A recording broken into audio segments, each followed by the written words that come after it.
नमस्ते बच्चों, my self Jaiswal sir. हम पढ़ रहे हैं class 12th chemistry, the solid state. Last class में हमने आपको various types of crystalline solids के बारे में बताया था।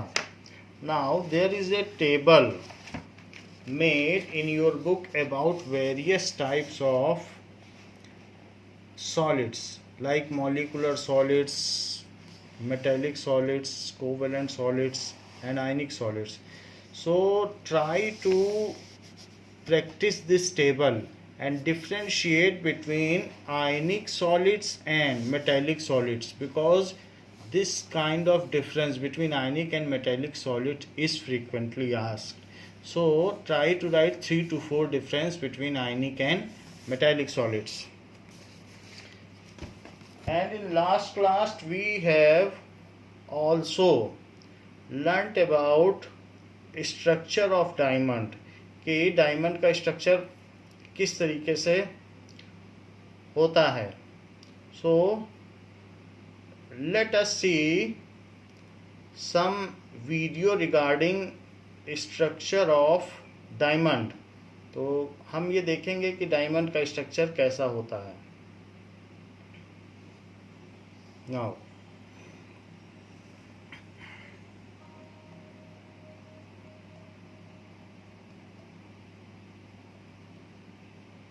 the first allotrope of carbon we will discuss is diamond. In the diamond structure, each carbon atom is connected to 4 other carbon atoms in a tetrahedral arrangement. 3 such tetrahedra are joined to form a puckered 6-membered ring as shown here. This is capped by a 4th tetrahedron to form a structure that is itself a larger tetrahedron. Here we zoom in to focus on this tetrahedron.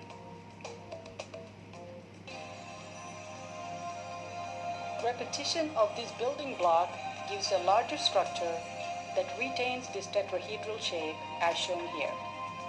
Diamond is an example of a network covalent solid, which means that it has covalent bonds that extend in 3 dimensions throughout the structure. Instead of a collection of small molecules, a diamond is essentially one large molecule. As a result, diamond is a good conductor of heat and is one of the hardest substances known.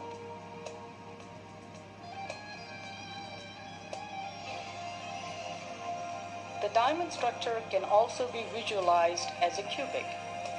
Here we show the same 4 tetrahedra as in the last example, but inscribed inside the 4 opposite corners of a cube. This generates the same tetrahedron as shown before, only inscribed inside a cube. By tilting and rotating the cube, this tetrahedron can be displayed in the same orientation as it was seen before.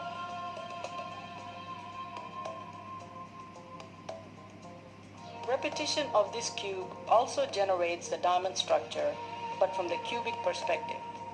Here we generate a larger scale model of the diamond structure by stacking this unit cell into an array that is 3 cells wide, 3 cells deep, and 3 cells high.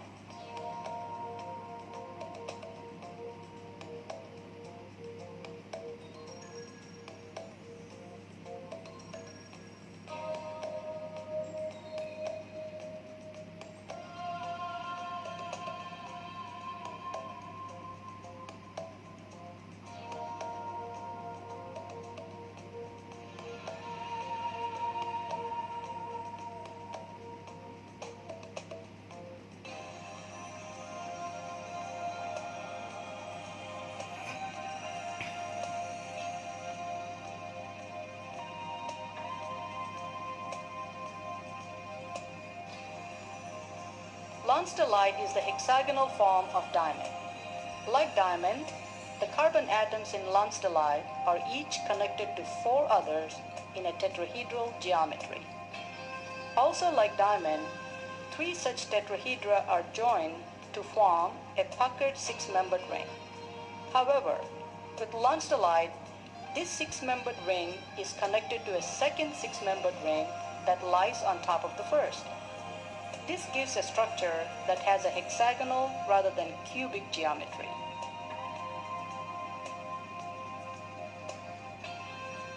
Retains this hexagonal or six-sided shape.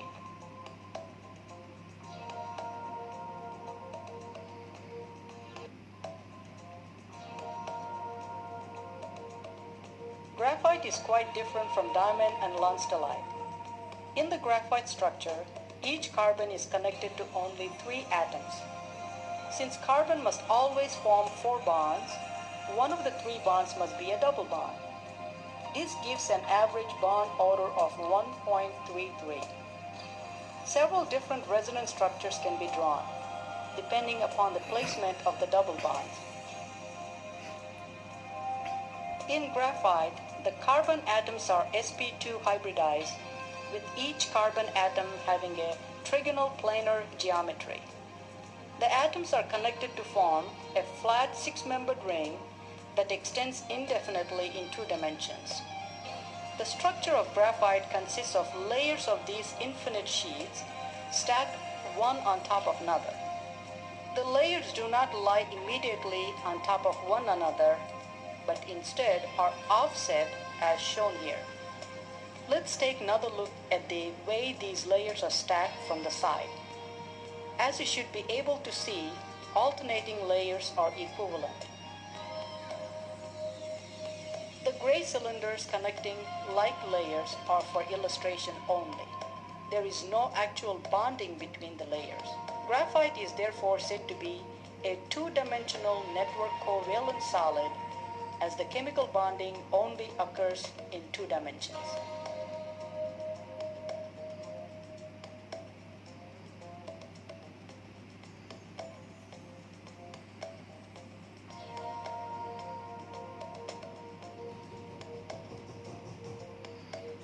Now, so this was a structure of diamond and graphite. हमने last class में ये लिख लिया था कि diamond is bad conductor of heat and electricity. However in video it was depicted that diamond is good conductor of heat but bad conductor of electricity. तो इस चीज़ को आप अपने डायमंड की जो भी प्रॉपर्टीज़ लिखी है उसमें आप अमेंड कर लें कि diamond is not electrical but thermal conductor, ऐसा कर लें. तो it is thermal conductor but not electrical conductor. Now अब हम आगे बढ़ते हैं crystal lattice and unit cells. So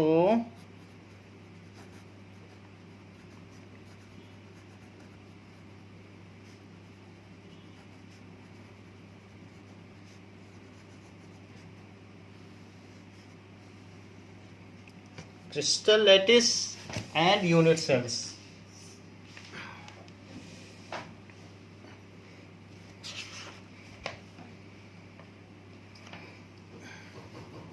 The main characters of crystalline solid is that it is having regular and repeating pattern of constituent particles. So main characteristic crystalline solid का क्या है? Main characteristics of crystalline solid is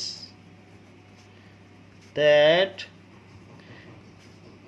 it has regular and repeating pattern. It has regular and repeating pattern of some miniature structure. कुछ miniature structure है formed with a group of molecule with some miniature geometrical structure.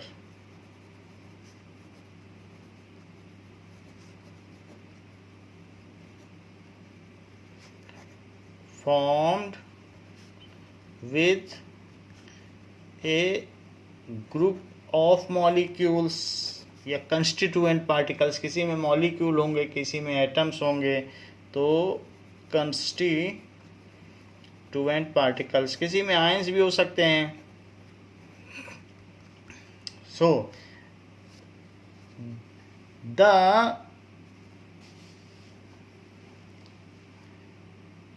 in this way, if the three-dimensional arrangement of constituent particles in a crystal is represented diagrammatically, in which each particle is depicted as a point, then this arrangement is called crystal lattice.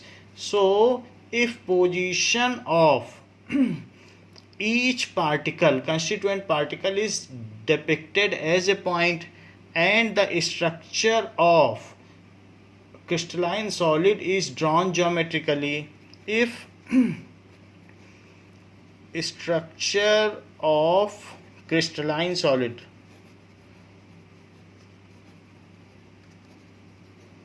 is drawn geometrically such that position of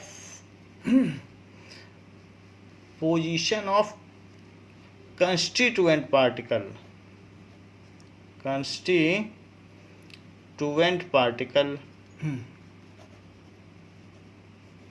is depicted as point, अगर उनको point की तरह दिखाया जाए, then such arrangement is called crystal lattice. Then such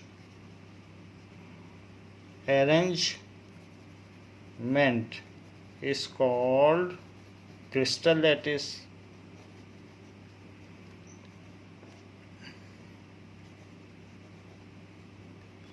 तो इस arrangement को crystal lattice कहा जाएगा, जिसमें अलग अलग बॉन्ड दिखाए गए हैं, जैसे यहाँ आप देखिए, और हर पोजीशन को यहाँ पर जहाँ जहाँ पार्टिकल है उसे ऐसे पॉइंट दिखाया गया, ये सब ऐसे पॉइंट हैं. तो ये जो ज्योमेट्रिकल शेप है ये एक क्रिस्टल लैटिस है. And the point where particle is situated is called lattice point. And the fixed position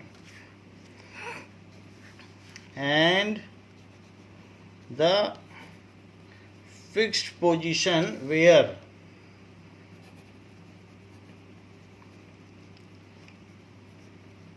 constituent particles, सभी में अलग अलग constituent particles हैं, किसी किसी में मॉलिक्यूल हैं, किसी किसी में एटम हैं, in some case it is ions, जो भी हो. So where constituent particles are present is called, and the fixed positions where constituent particle, fix position where constituent, या ऐसा कर दें, are called lattice points.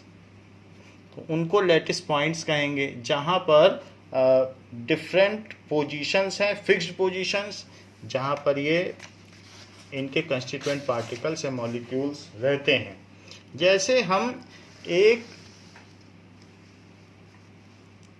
Lattice arrangement को देखें, crystal lattice कैसा होता होगा, तो इस तरीके से देखिए आप, इसको आप कह सकते हैं कि एक क्रिस्टल लैटिस है.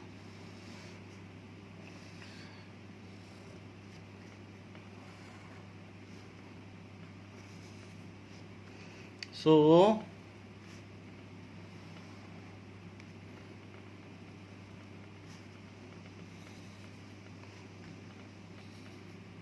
इसमें जहाँ जहाँ भी दिखाया गया है कि different positions where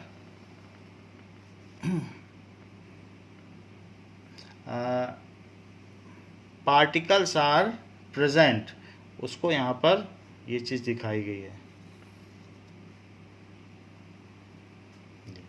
so this is crystal lattice.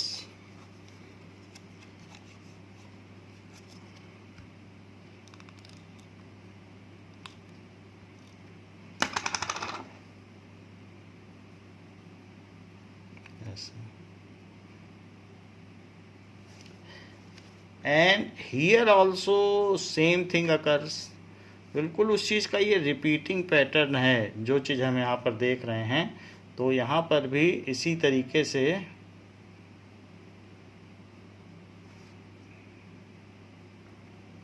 ये कर रहा है, और इसके मिड पॉइंट से इसको मिला दीजिए। तो ये आप देख रहे हैं, this is A repeating pattern all over. और ये जो बीच में है तो बीच में भी बना दें यहाँ पर, और इसको इससे मिला दें। सो it is a complete structure of crystal lattice. तो इसमें क्या आप एक बात देख रहे हैं कि ये जो क्रिस्टल लैटिस है,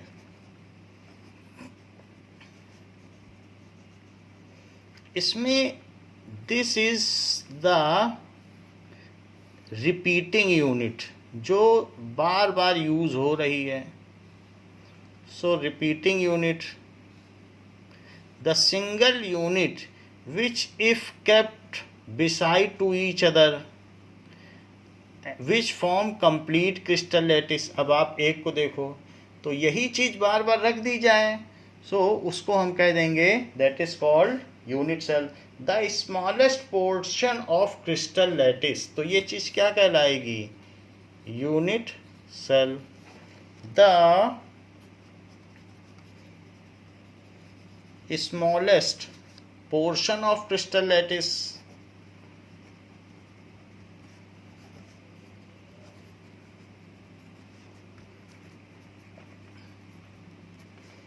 which when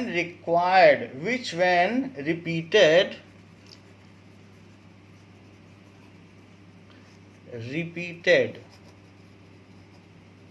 in different direction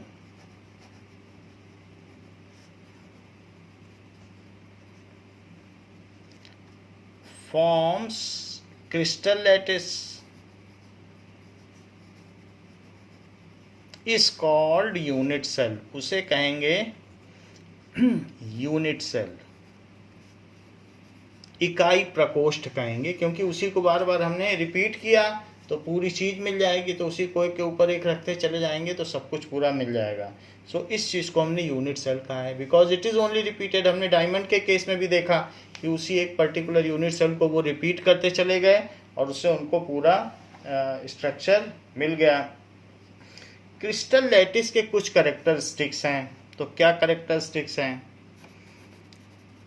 characteristics of, हमें ये मालूम है कि किसी भी क्रिस्टलाइन सॉलिड में क्रिस्टल लैटिस होगा जिसमें उनके पार्टिकल्स की पोजीशन एक पॉइंट से दिखाई जा सकती है और उनकी बॉन्ड लेंथ को, जो बॉन्ड्स उन्हें लाइन से प्रदर्शित किया जा सकता है। सो कैरेक्टरिस्टिक ऑफ क्रिस्टल लैटिस, यहाँ पर भी वही काम किया गया है। तो ये पोजीशन जो हैं ये लैटिस पॉइंट्स हैं और ये बॉन्ड्स हैं। इस चीज़ को जो दिखाया गया है, these are bonds, chemical bonds, chemical bonds. तो इस तरीके से ये बात बताई गई। तो now characteristics of crystal lattice, कहीं कहीं पर ये वॉन्डरवॉल फोर्स भी हो सकते हैं, तो जो आयोडीन है या किसी में, तो केमिकल बॉन्ड्स भी हो सकते हैं या फिर कुछ ऐसा भी हो सकता है, वॉन्डरवॉल फोर्स की वजह से अट्रैक्शन हो सकता है। नाउ और कहीं कहीं इलेक्ट्रोवैलेंट बॉन्ड भी हो सकते हैं, इलेक्ट्रोवैलेंट बॉन्ड, क्योंकि सब क्रिस्टलाइन सॉलिड तो कई तरीके के हैं और कहीं कहीं मेटेलिक बॉन्ड भी हो सकते हैं, तो ये कुछ भी हो सकता है। और कहीं कहीं एच बॉन्ड भी हो सकते हैं। तो ये चीज़ वो बॉन्ड है जो बताया गया है। अब जरा देखें, सो क्रिस्टल लैटिस की क्या फीचर्स हैं। Each point in a crystal lattice is called lattice points और lattice site. Each point in a crystal lattice,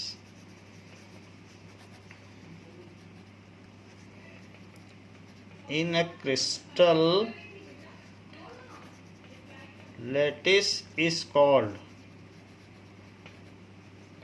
lattice points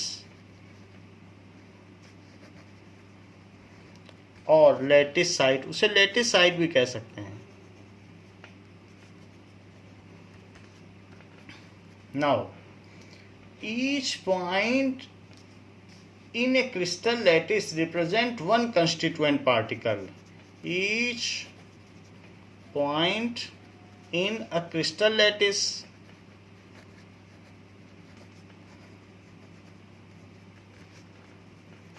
represent one constituent particle.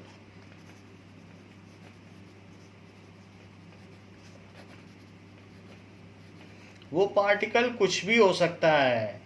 It may be atom, molecule or ion. It may be atom, molecule or ion. Lattice points are basically joined by straight lines to bring out the geometry of lattice. So if lattice points are joined with straight lines,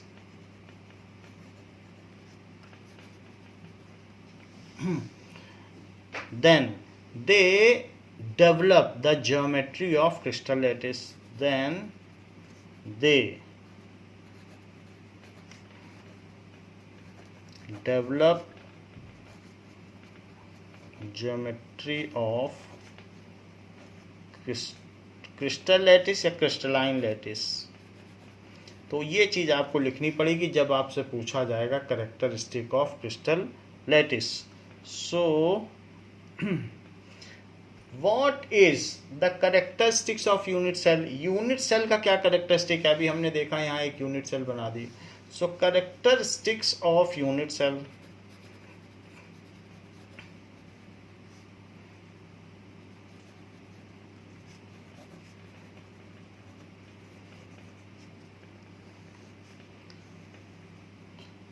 it is the smallest portion of crystal lattice which when repeated in 3 dimension then it completes the crystal lattice. उसी को unit cell कहा जाता है। Now unit cell जो होगा वो कई तरीके का हो सकता है।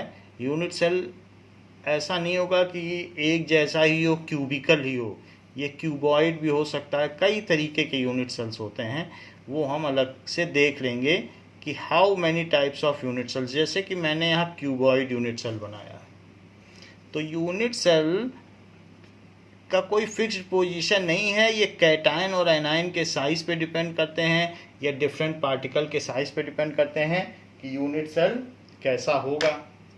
And it may be of many types, जैसे कि बुक में दिखाया भी गया है कि कई तरीके हैं, ये देख लो। सो यूनिट सेल की कोई फिक्स्ड पोजीशन नहीं है कि एक तरीके का हो, तो हम उसको डिस्कस भी करेंगे। However we will write the characteristic of unit cell की यूनिट सेल कितने तरीके के हो सकते हैं। आप ऐसे भी देख सकते हैं, these are the various unit cells. तो अलग अलग जब हम पढ़ेंगे यूनिट सेल तो उसमें there are 13 types of Bravais lattice. तो उसमें अलग अलग यूनिट सेल हम पढ़ेंगे कि किस किस तरीके के हो सकते हैं। ये देख लीजिए, इस तरीके से जो डिफरेंट मटेरियल्स हैं उनमें डिफरेंट यूनिट सेल्स हम देखेंगे।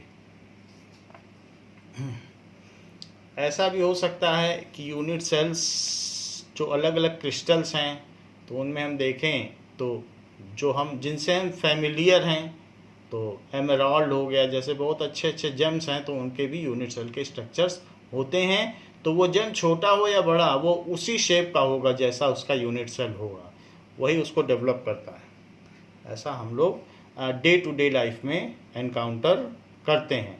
सो let us study about these unit cells and their types. Now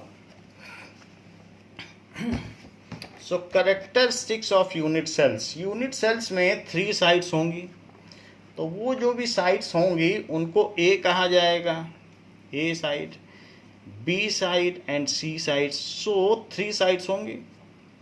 ए के सामने के एंगल को अल्फा कहा जाएगा, ये अल्फा। बी के अपोजिट के एंगल को बीटा कहा जाएगा और सी के अपोजिट के एंगल को गामा कहा जाएगा. Now a unit cell is characterized by its dimensions along the three edges. की इनकी कितनी ये dimensions क्या है, इनकी length क्या है. So a unit cell is characterized by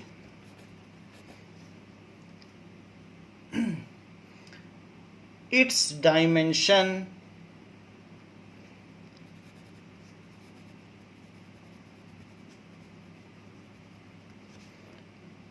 along three edges. along ये edges हो गई, जहाँ पर दो सरफेस मिलती हैं उसको एज कहते हैं. तो ये वाली सरफेस और पीछे वाली मिले तो ये एज हो गई. ऐसे ही हर जगह ये एजेस हैं. तो इस तरीके से हम देखते हैं कि किसी भी, अब इसमें 12 एजेस हो गई.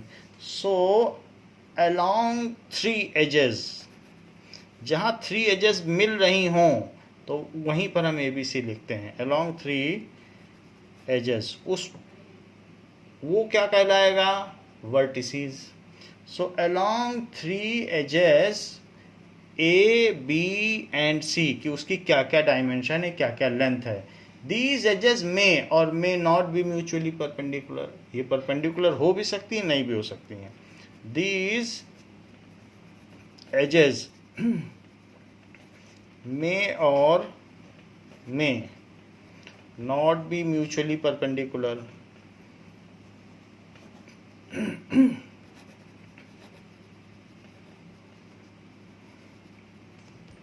Second,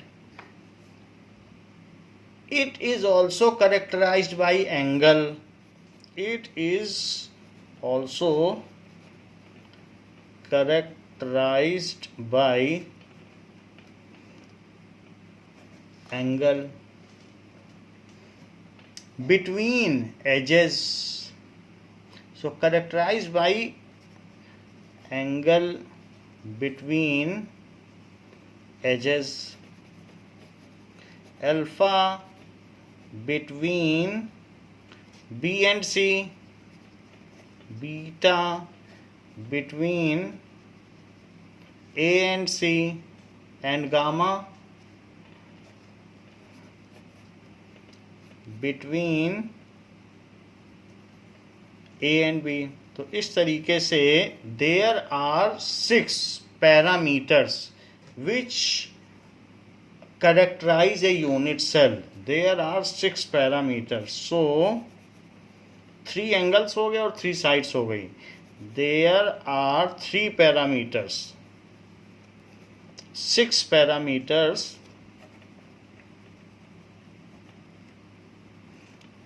कौन कौन से हैं, A, B, C, alpha, beta और gamma. 6 parameters which characterize unit cell.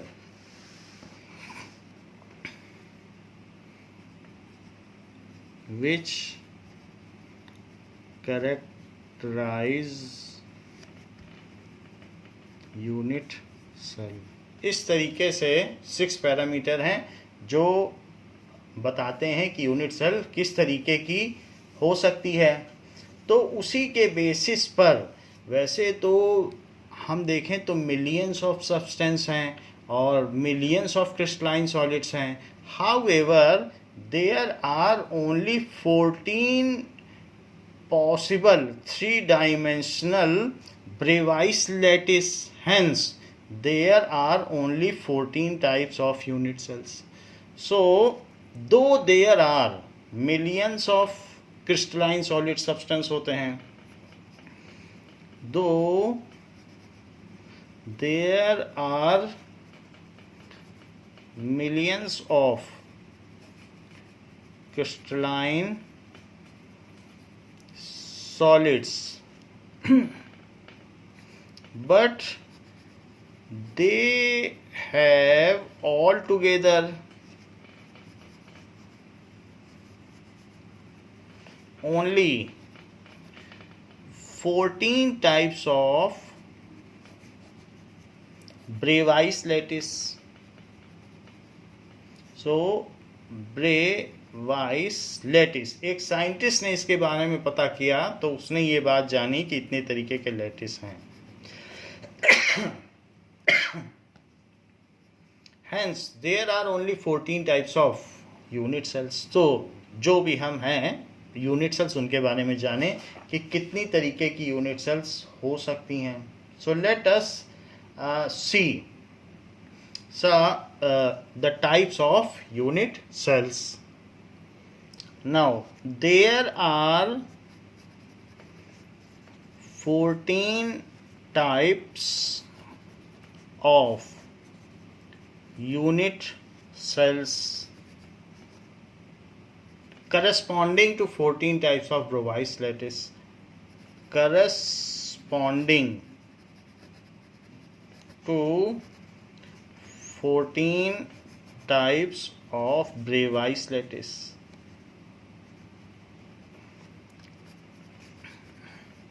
So let us know about them. जो यूनिट सेल है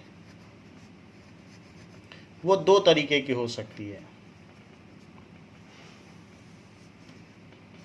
प्रिमिटिव सेल हो सकती है और दूसरी सेंटर्ड हो सकती है.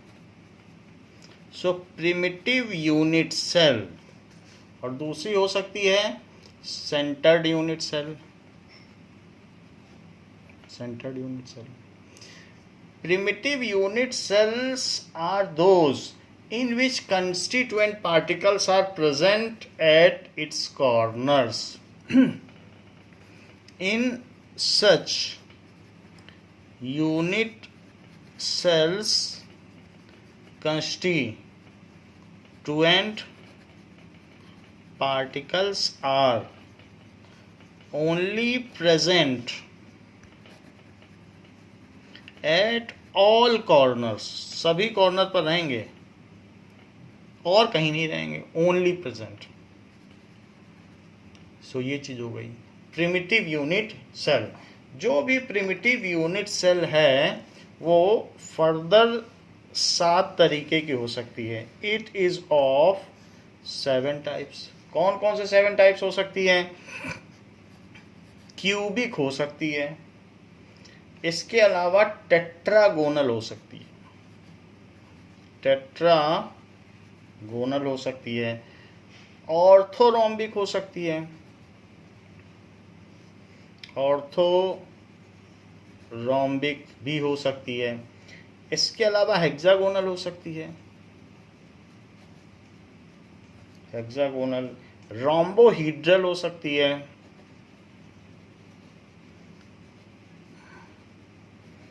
मोनोक्लिनिक भी हो सकती है और ट्राई क्लिनिक भी हो सकती है.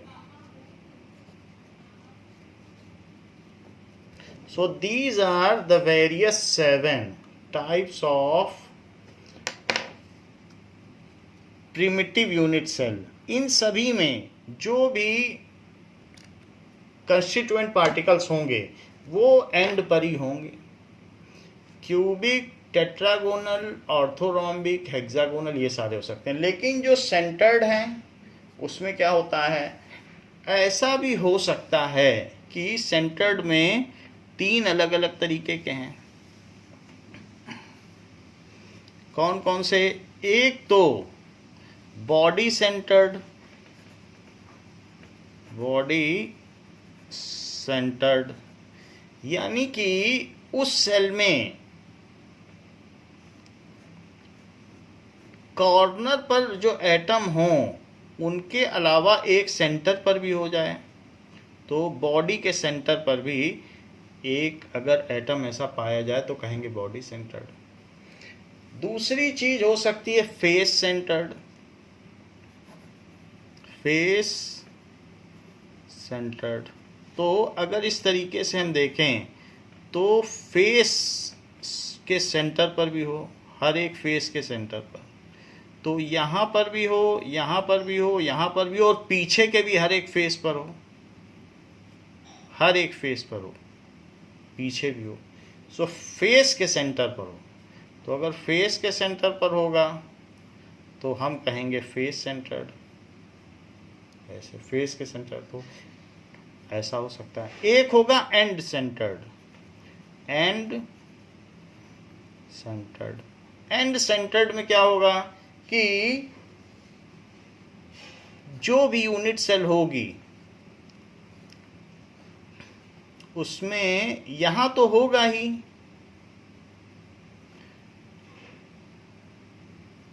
और इसके अलावा सिर्फ एक एंड पर होगा बस, और कुछ नहीं।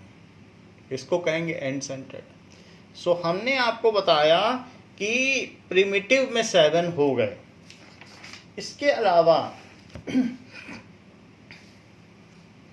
अब जरा देख लें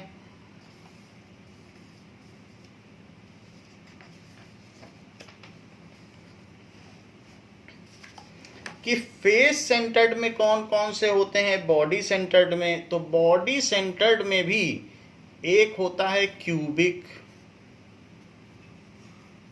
यानी क्यूबिक में भी बॉडी सेंटर, अगर आप बॉडी सेंटर में देखेंगे तो उसमें क्यूबिक स्ट्रक्चर आपको मिल जाएगा।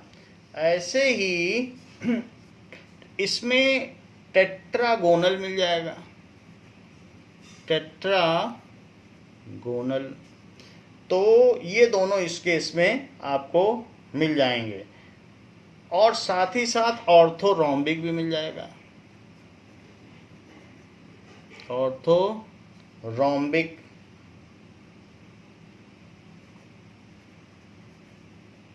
ये मिल जाएंगे। तो 7 और 3, तो ये कितने हो गए?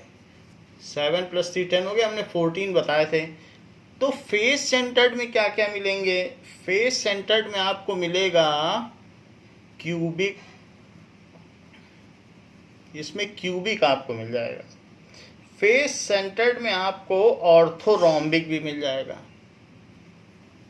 ऑर्थोरोम्बिक भी मिल जाएगा। तो 10 और +2 हो गए। अच्छा, इसके अलावा जो एंड सेंटर्ड हैं उनमें क्या मिल जाएगा? एंड सेंटर्ड में 2 मिल जाएंगे। एक तो आपको मिल जाएगा ऑर्थोरोम्बिक और दूसरा मोनोक्लिनिक, और दूसरा ऑर्थोरोम्बिक।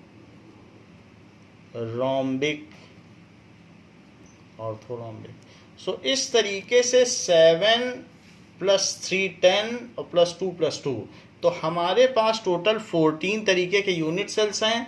और 14 तरीके की यूनिट सेल्स होने की वजह से 14 टाइप्स ऑफ ब्रेवाइस लैटिस हैं। और ये यूनिट सेल का फ्लो चार्ट जिसमें कि प्रिमिटिव एंड सेंटर्ड हैं। अब इन सब के बारे में जानें, क्योंकि नाम कुछ अटपटे से हैं, तो इनके बारे में जब तक हम जानेंगे नहीं पता नहीं चलेगा।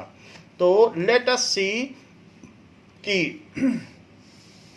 प्रिमिटिव यूनिट सेल्स के बारे में क्या होता है। नाउ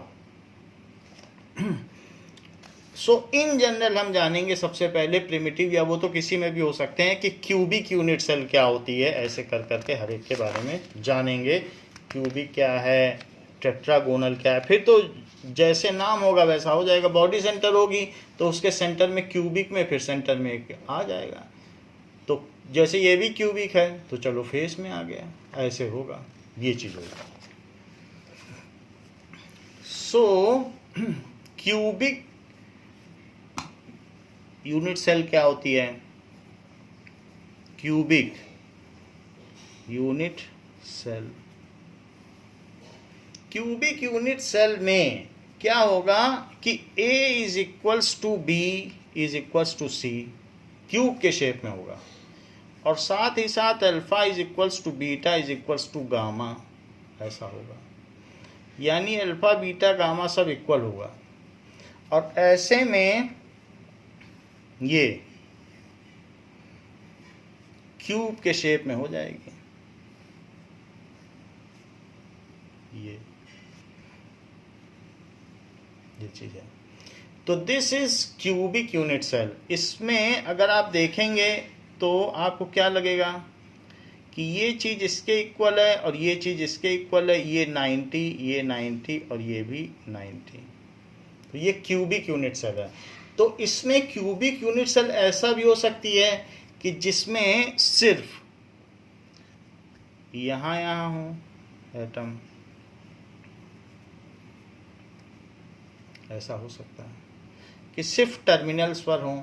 जैसे मैं आपको बता दूं कि अगर एक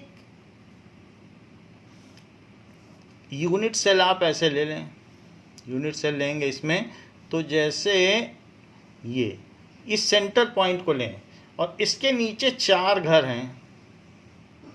देखो इसके नीचे देयर आर 4 हाउसेस, ऐसे आप ले लो। तो एक अगर यहाँ पर बॉल है, बॉल मैंने आधी बनाई है, तो उसके ऊपर भी 4 घर होंगे। तो उस हाफ बॉल का, ये तो हमने हाफ बॉल बनाई, तो आधी बॉल, ये जो यहाँ पर रखा हुआ कंस्टिट्यूएंट पार्टिकल है वो कितने घरों से शेयर होगा। पहली बात, उसका नीचे वाला जो हाफ है वो 4 घरों में शेयर होगा, और उसका ऊपर वाला हाफ, इसके ऊपर भी तो 4 घर होंगे, तो वहाँ पर भी शेयर होगा। तो वो ऊपर वाले में भी 4 होंगे और नीचे वाले में भी 4 होंगे। तो हम ये कह सकते हैं कि it is in a similar manner. वो जो ऊपर वाला पार्ट देख लें भाई, ऊपर भी तो इसमें घर होंगे, ऐसे होगा।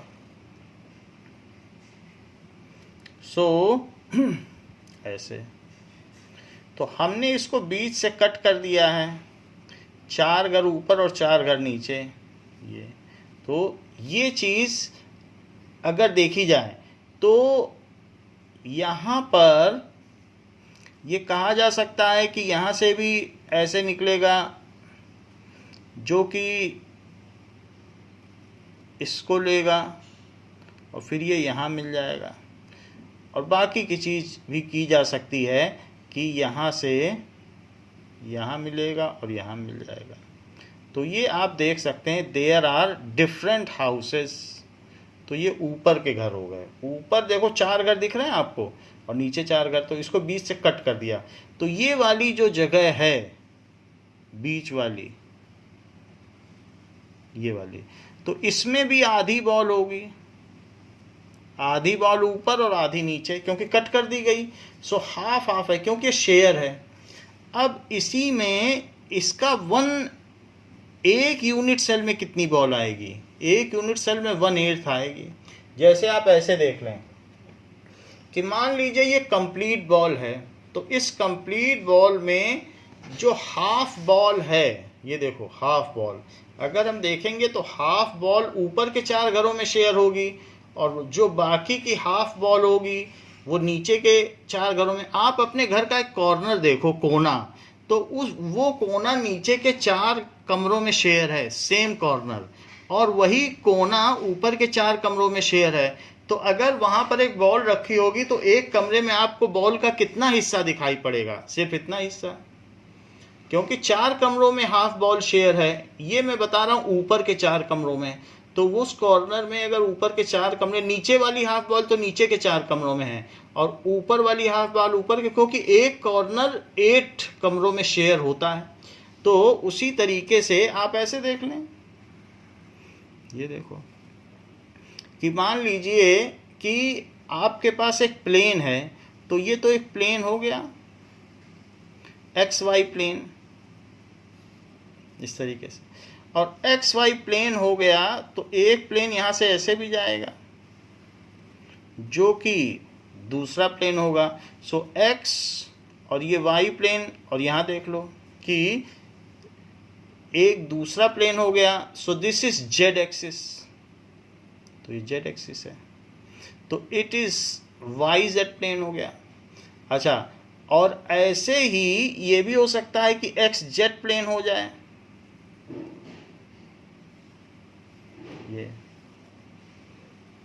तो हमारे पास कई प्लेन हो गए। तो वही मैं बता रहा हूं कि एक पॉइंट पर अगर देखा जाए तो ऑक्टेंट होते हैं। ऑक्टेंट का मतलब है कि 8 पार्ट्स किए जा सकते हैं किसी भी पार्ट के। तो वहां पर अगर आपने देख लिया तो व्हाट इज द ऑक्टेंट, तो उस ऑक्टेंट में सिर्फ इतना पार्ट आएगा सेल का। तो 1 पॉइंट पे अगर हमने देखा तो ऑक्टेंट बना। सो इतना पार्ट का मतलब कितना, कि अगर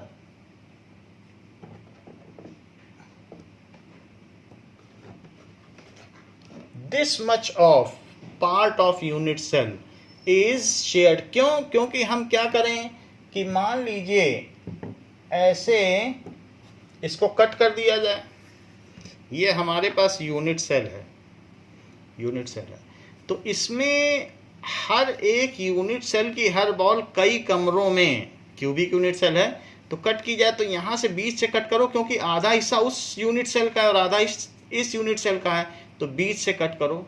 ऐसे इसको भी बीच से कट करो, ऐसे भी बीच से कट करो और ऐसे भी बीच से कट करो।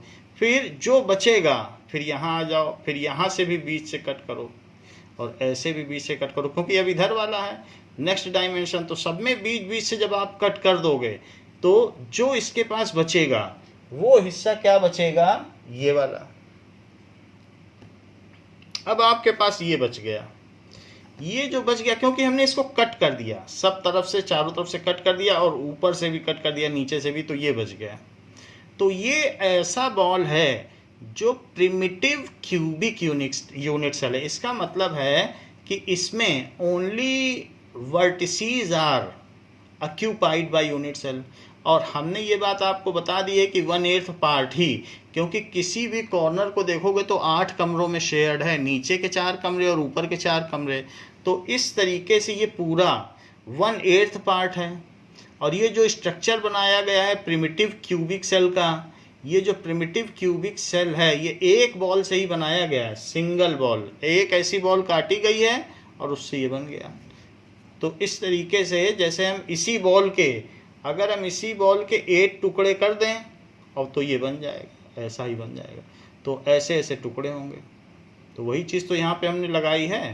तो this is the single part. तो आपको क्या बात बताया गया कि क्यूबिक सेल ऐसा है, तो ये देखो, तो उसमें अगर सिर्फ ऐसा हो कि कॉर्नर कॉर्नर पर हो तो आप क्या कहोगे, उसको कहोगे प्रिमिटिव। ये देखो जैसे ये दिखा दिया कॉर्नर पर है कि नहीं, तो ये कॉर्नर पर होने की वजह से ऐसे है। अब जरा देखो, ऐसा भी हो सकता है कि जो यूनिट सेल बनाई गई हो उसमें फेस पर हो। भाई हम तो कई तरीके से कर सकते हैं, एक तो ऐसा भी हो सकता है कि बॉडी के सेंटर में हो, तो यही चीज होगी, क्यूब होगी, क्यूबिक है लेकिन ये प्रिमिटिव है। प्रिमिटिव में सिर्फ इसके वर्टेक्स पे होते हैं, लेकिन क्यूबिक की ही बात कर रहा हूं, तो क्यूबिक में हो ये,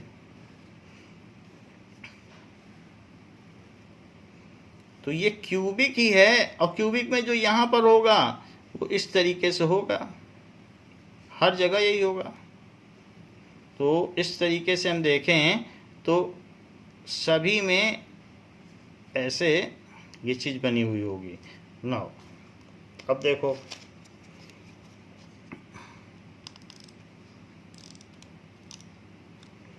इस तरीके से ये होगा और यहाँ पे ऐसे होगा। तो ये तो बात हमने बना दी कि कैसा प्रिमिटिव सेल होगा।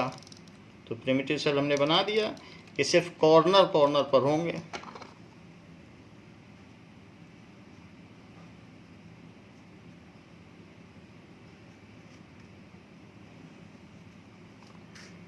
और ऐसे ही यहाँ पर भी होगा, ये देखिए, ये तो मैंने यही चीज बनाई जो है, लेकिन अब अगर इसके बीच में भी पाया जाए एक बॉल तो आप क्या कहोगे। तो इसके बीच में अगर बॉल पाई जाएगी तो वो कहा जाएगा बॉडी सेंटर्ड। तो बीच में अगर एक बॉल आ जाए तो वो बॉल यहाँ दिखाई नहीं जा सकती है, लेकिन फिर भी जितना पोर्शन है उसमें आप इसे देख सकते हो। ये तो एक बॉल ऐसी इसके अंदर पड़ी होगी, ये अंदर की बॉल होगी, एक इसके बीच में बॉल आ गई और बाकी सब कुछ है, तो सब कुछ वैसे का वैसे, बीच में एक एक्स्ट्रा बॉल रख दी गई, तो वो चीज़ क्या हो जाएगी, वो बॉडी सेंटर्ड क्यूबिक सेल है।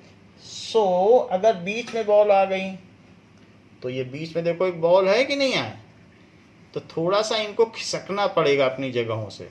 तो प्रिमिटिव वाली जो सेल्स थी उनको थोड़ा सा अपनी जगह से खिसकना पड़ेगा, नहीं तो बॉल नहीं आ सकती। तो कई बार ऐसा होता है कि हमने आपको बताया कि ये जो बीच में है ये वॉइड है, वॉइड का मतलब खाली जगह है, और अगर वहाँ कोई ऐसा कैटायन बैठना जाए, एनायन हमेशा बड़ा होता है, कैटायन छोटा, और कैटायन बड़ा हो गया तो उस वो इधर उधर कर देगा लेकिन क्यूबिक बनाए रखेगा शेप को। तो जैसा साइज वो बहुत छोटा है तो आराम से ऐसे भी बैठ सकता है, इसी के अंदर ही बैठ सकता है, तो ऐसे भी बैठ सकता है, और बड़ा होगा तो हटा के भी बैठ सकता है। लेकिन अगर क्यूबिक शेप बना के रखा उसने तो फिर हम कह देंगे कि ये क्यूबिक है। तो ये क्यूबिक यूनिट सेल है, लेकिन इसे बोलिए body centred cubic unit cell. तो ये कैसी हो गई, बॉडी सेंटर्ड। तो ये चीज हो गई क्यूबिक की चल रही है, बॉडी सेंटर्ड हो गई। एक ऐसा भी हो सकता है कि सेम क्यूबिक यूनिट सेल हो, ऐसी ही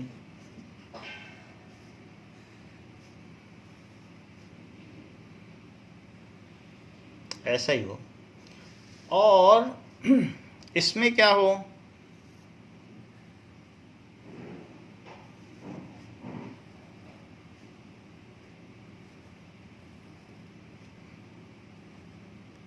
ऐसा चलता रहे।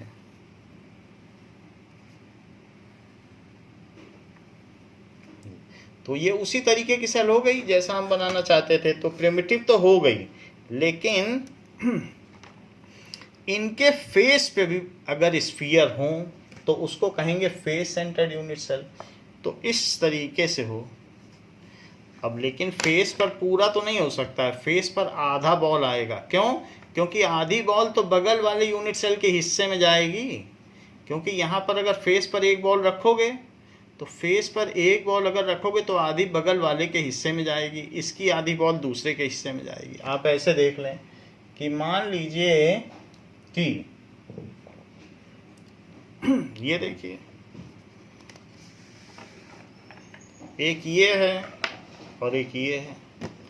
अब अगर मैं इसको इस तरीके से बना दूं, ये देखो ये रख दिया, तो आपको क्या लगता है, ये यूनिट सेल तो है लेकिन ये फेस सेंटर्ड है। हर एक के फेस में, किसी में भी देख लो, एक में ना देखो, सब में देखो, और कहीं देखना है इसमें देखो, ये देखो। तो जो आपको देखना है वहां देख लीजिए, हर एक फेस पे एक एक दिख रही है, लेकिन ये पूरी नहीं होगी, इसको बीच से कट करना पड़ेगा, इधर से बीच से, यहाँ से भी कट करना पड़ेगा।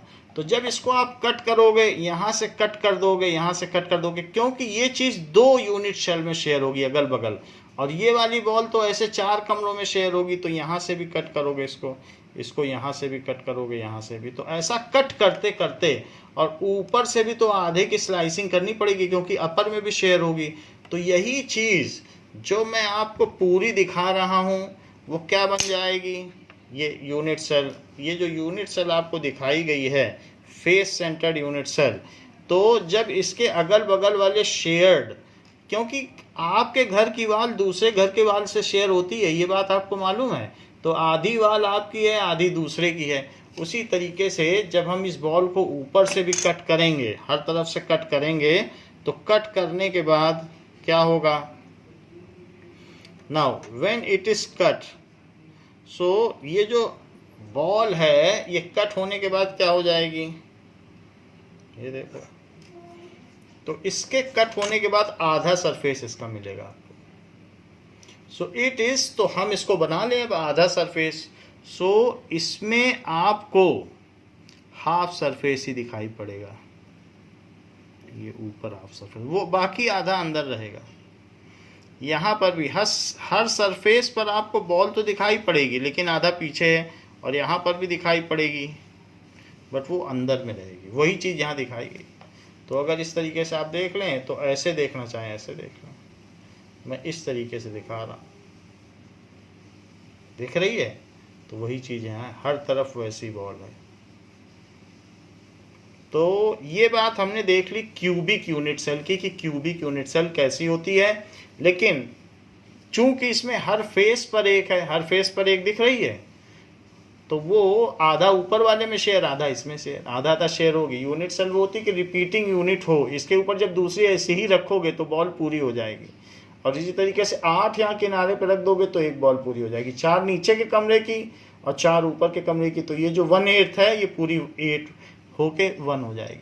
तो ऐसे जब रखते जाएंगे तो बॉल पूरी होती चली जाएगी। तो ये चीज़ है फेस सेंटर्ड, हर फेस में एक है, देखो है हर एक फेस में एक।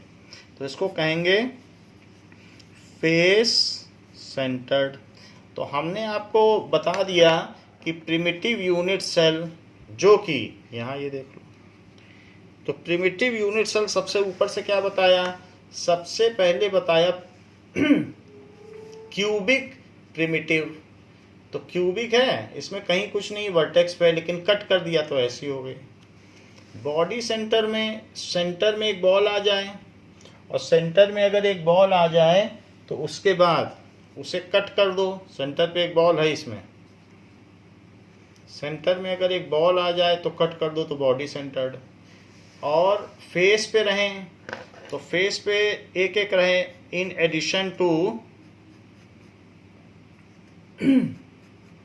फेस पे भी एक एक है, तो फेस सेंटर्ड। इसे क्या बोला गया, फेस सेंटर्ड। लेकिन आपको एक चीज नहीं बताई गई है, तो फेस सेंटर्ड, बॉडी सेंटर्ड और प्रिमिटिव, तो इसमें यही 3 टाइप होती है, एंड सेंटर्ड इसमें नहीं होता।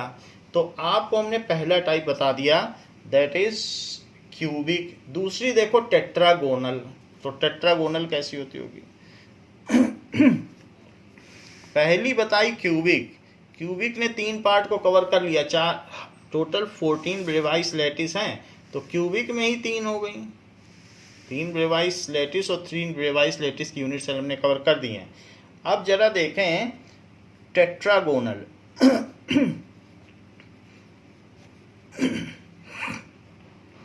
टेट्रागोनल में क्या चीज होगी कि इस तरीके से होगा,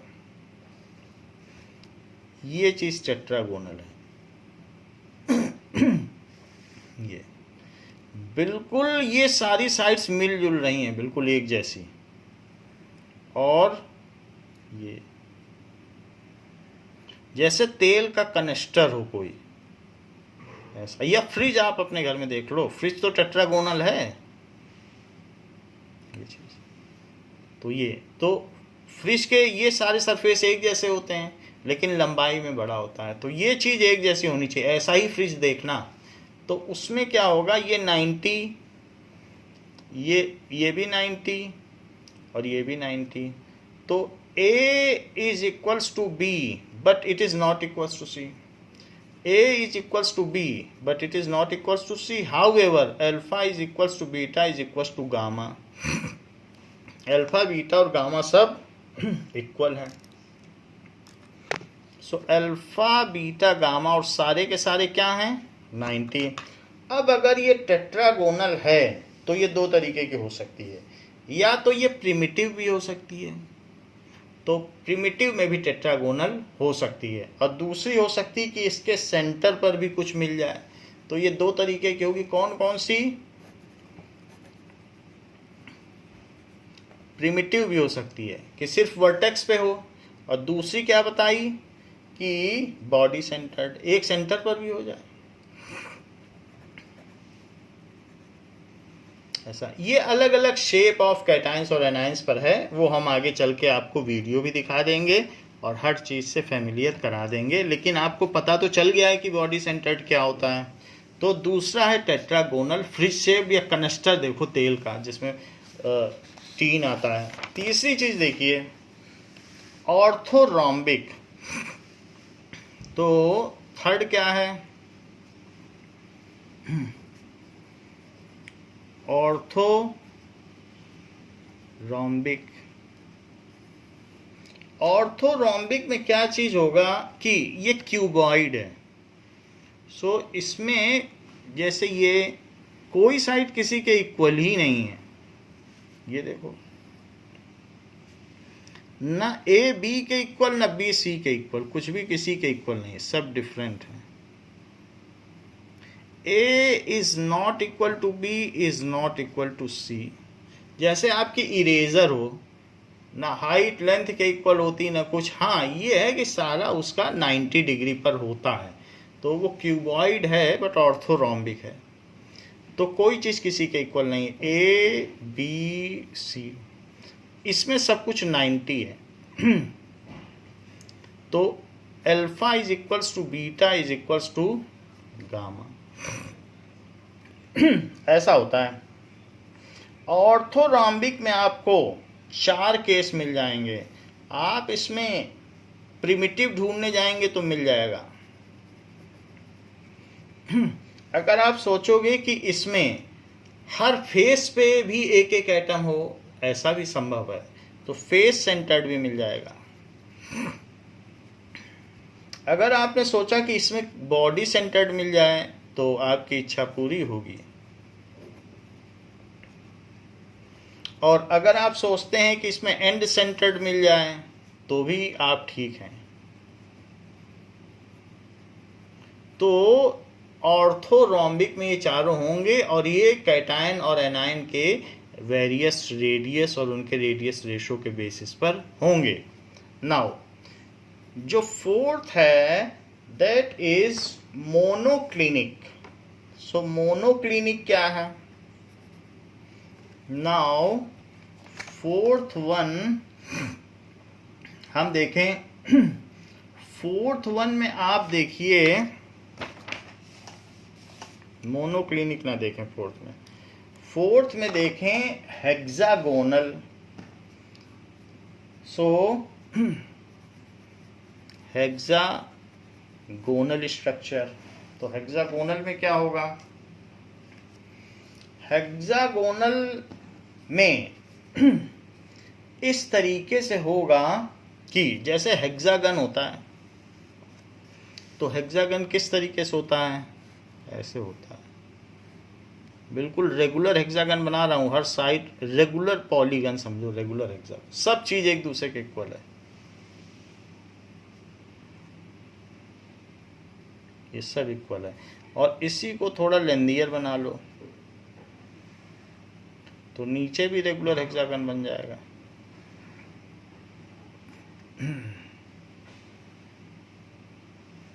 ऐसे ये रेगुलर हेक्सागन है। अब इसमें ही जो ये सेंटर है, तो ये सेंटर पर इसे मिलाइए और इस सेंटर पर इसे मिलाइए।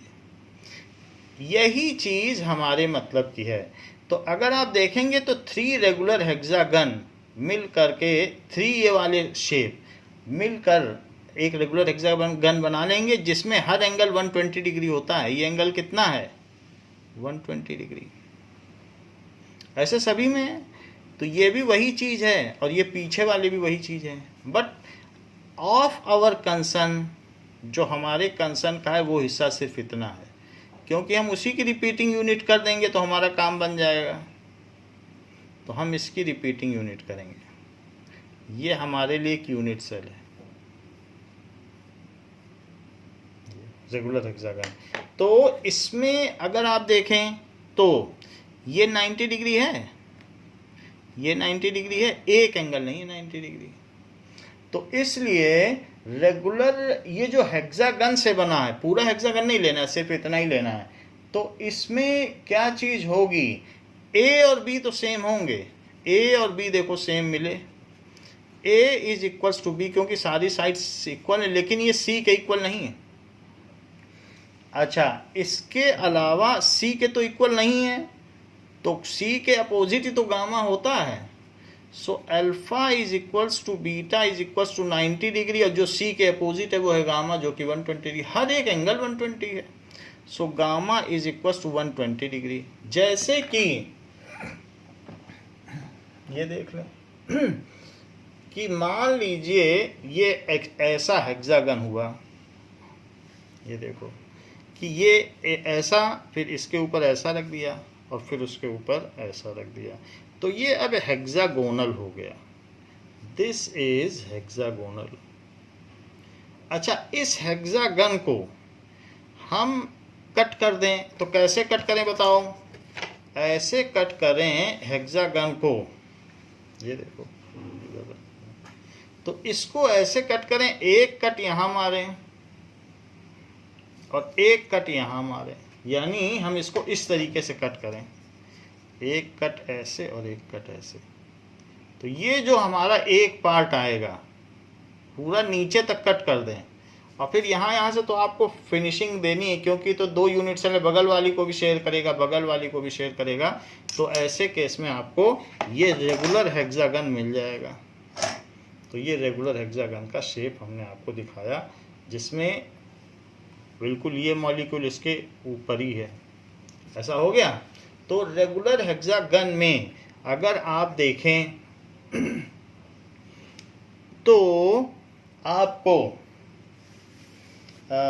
सिर्फ प्रिमिटिव मिलेगा, कुछ और नहीं मिलेगा।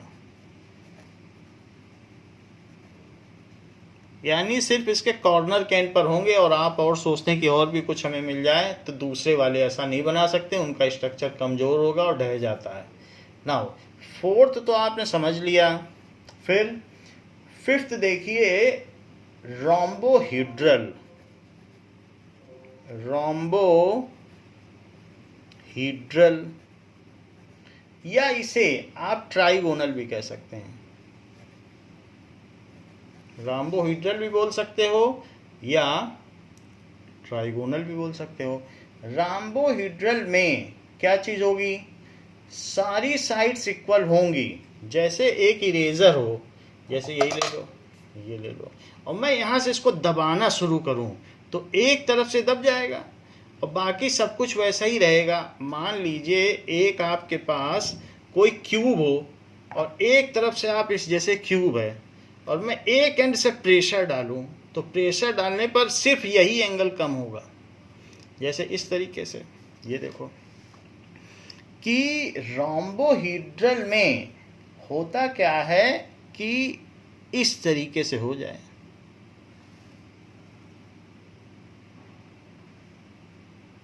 ऐसे।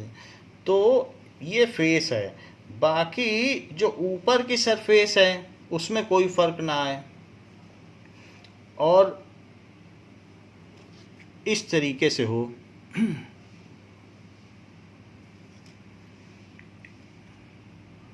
जैसे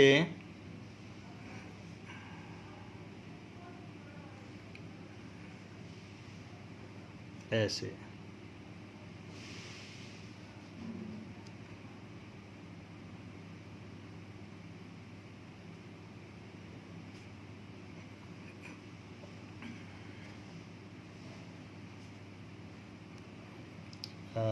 इसमें अगर हम क्या करें, ये तो हमारा एक नॉर्मल है, मान लो नॉर्मल क्यूब हो, तो क्यूब लेना है हमको और क्यूब को ही करना है, तो इसकी जो नीचे की साइड है वो क्यूब नहीं हो पाई है, इसलिए इसे हटाना पड़ेगा। नाउ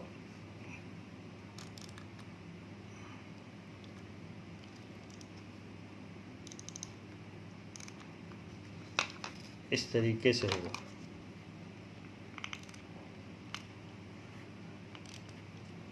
अब देखें, जैसे क्यूब की कोई साइड हो और उसको क्या किया जाए, ऊपर की ये सरफेस है और हमने क्या किया कि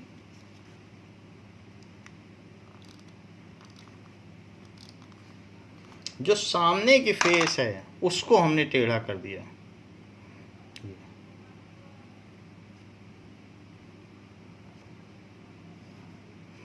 तो उससे क्या होगा, ये तो यहाँ से हमने इसको प्रेशर दिया, तो प्रेशर देने से क्या हुआ, जो क्यूब है, क्यूब की ये सारी फेसेस तो ठीक हैं, ये सही है, एक फेस दब गई। तो एक फेस आपने प्रेशर दिया, ऊपर की सरफेस पे प्रेशर दिया, तो एक फेस यानी एक एंगल सिर्फ इसका दबा है।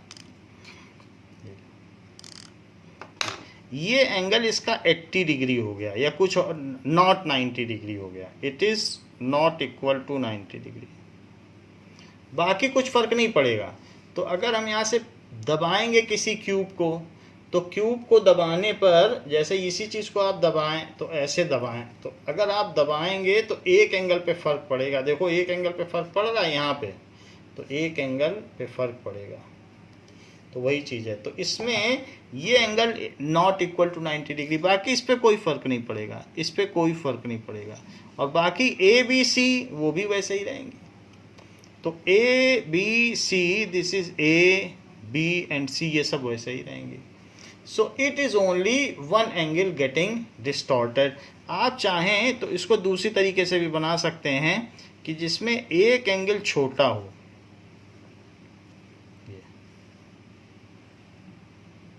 ये, और दूसरा भी ऐसे ही बनाएं इसी के साथ ऐसे, और बाकी इसको मिला दें।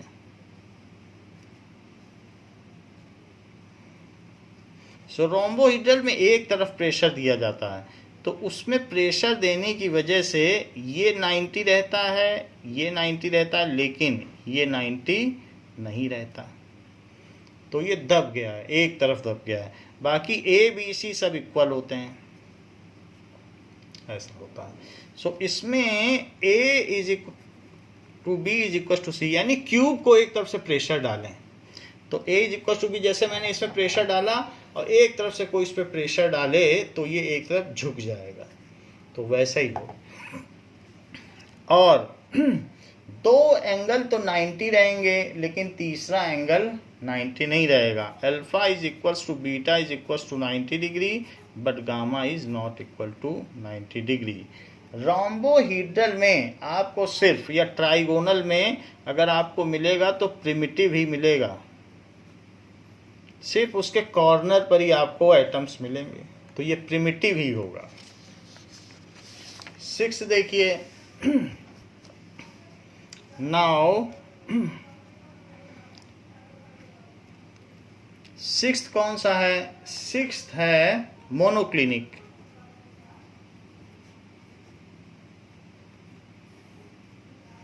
मोनोक्लिनिक में क्या है कि सारे ए बी और सी ये कोई भी किसी के इक्वल नहीं होते। A B and C are different. Now in this case A is not equal to B is not equal to सी।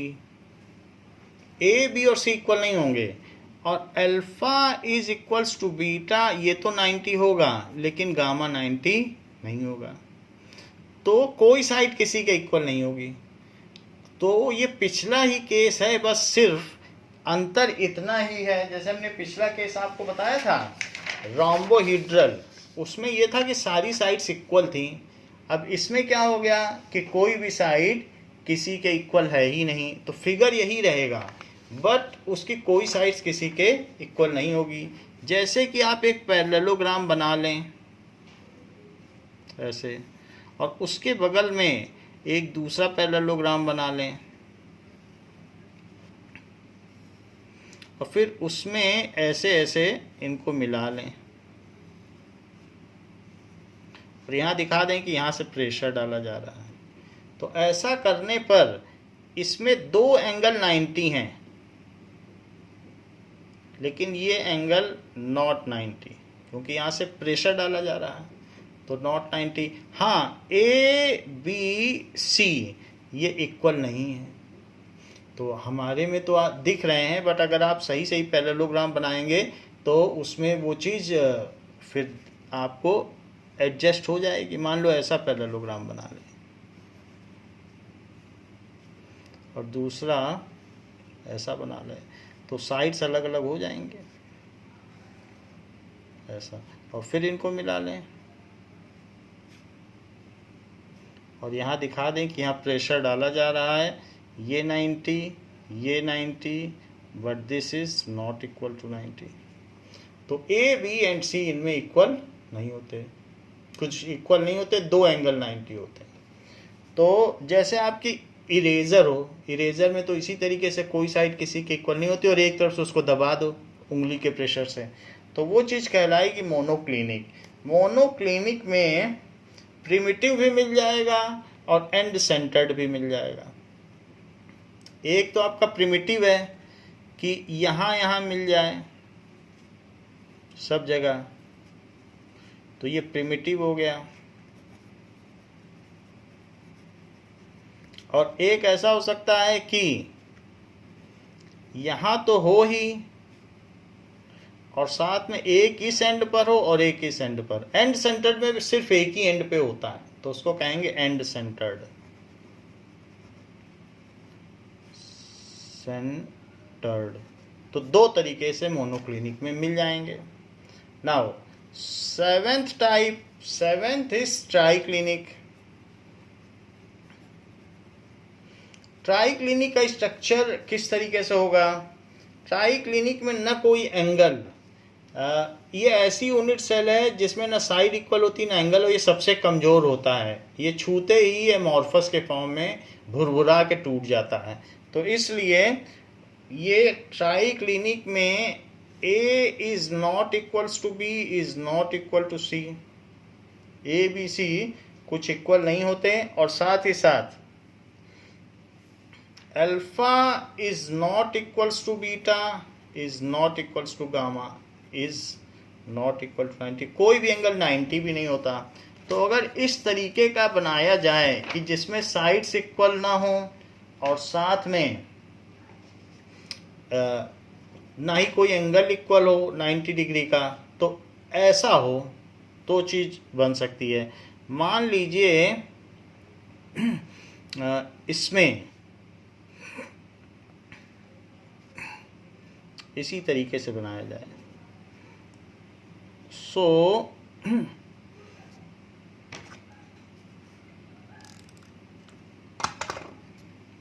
ये देखिए,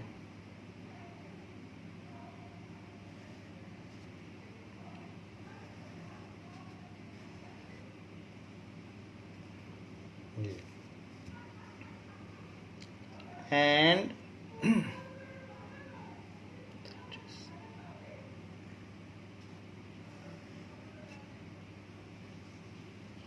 कोई साइड इसमें किसी के इक्वल ना हो, ये ए बी सी, और ना कोई एंगल 90 हो, नॉट इक्वल टू 90 डिग्री, ये भी नॉट इक्वल टू 90 डिग्री और ये भी नॉट इक्वल टू 90 डिग्री, और ए बी सी कुछ भी इक्वल ना हो, तो ऐसे चीज़ को कहेंगे ट्राइक्लिनिक। इसमें आपका प्रिमिटिव ही पॉसिबल है। So only primitive structure is possible. तो हम लोगों ने अलग अलग तरीके के स्ट्रक्चर देख लिए, कि जो क्यूबिक के देख लिए कि क्यूबिक में किस तरीके का है। जैसे ये देखिए, तो क्यूबिक में सबसे पहले आपने क्या देखा कि जिसमें कॉर्नर पर रहेगा। कॉर्नर पे कैसे रहेगा? ऐसे, सिर्फ यहाँ और कहीं नहीं रहेगा। सो ये और ये, तो इस तरीके से ये ऐसे रहेगा क्यूबिक, और ऐसे सभी तरफ है। तो इस क्यूबिक वाले में जो एग्जाम्पल्स हैं, ऐसा NaCl में होता है, NaCl, और ZnS में होता है। दोनों ही इम्पोर्टेंट है, दोनों को हम डिस्कस करेंगे, और कॉपर में होता है। तो इन सभी में प्रिमिटिव क्यूबिक होता है। जबकि अब देखें कि प्रिमिटिव क्यूबिक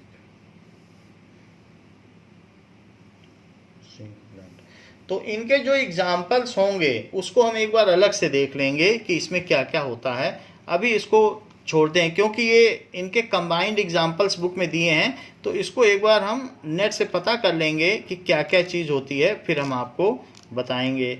हाउएवर जो आपकी बुक में दिया हुआ चार्ट है उसको आप इस तैयार कर लें। तो बाकी जो जो एग्जांपल है पर्टिकुलर प्रिमिटिव किस में होता है, बॉडी सेंटर्ड किस में होता है, वो सारा हम आपको इसमें बता देंगे।